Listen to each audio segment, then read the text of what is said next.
വയനാട് മുണ്ടക്കൈ ചൂരൽമല പുനരധിവാസത്തിനായി മുസ്ലിം league പ്രഖ്യാപിച്ച ഭവന പദ്ധതിക്കായി വാങ്ങിയ ഭൂമി നിയമക്കുരുക്കിൽ. ഭൂമിയിൽ ഒരു ഭാഗം തോട്ടഭൂമിയാണെന്ന് വില്ലേജ് ഓഫീസർ നടത്തിയ പ്രാഥമിക അന്വേഷണത്തിൽ കണ്ടെത്തി. തുടർ നടപടിക്കായി കണിയാമ്പറ്റ സോണൽ ബോർഡ് ഓഫീസർക്ക് കൈമാറിയ റിപ്പോർട്ടിൽ ഭൂവുടമ കല്ലങ്കോട് മൊയ്തുവിന് നോട്ടീസ് അയച്ചിരിക്കുകയാണ്.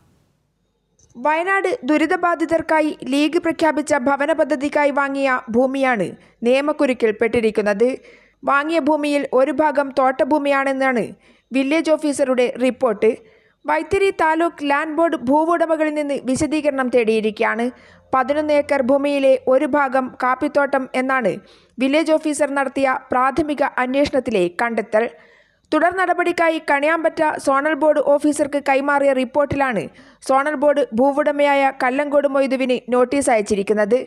ഈ ഭൂമി കല്ലങ്കോടൻ മൊയ്തുവിനെ ഭൂപരിഷ്കരണ നിയമപ്രകാരം ഇളവ് നൽകിയ 11.12 ഏക്കറിൽ പെട്ടതായതിനാൽ തോട്ടഭൂമി തരം മാറ്റിയതിൽ ഭൂപടം ബോധിപ്പിക്കാനുള്ള വിശദീകരണം അറിയിക്കണം എന്നാണ് നോട്ടീസിൽ പറയുന്നത്.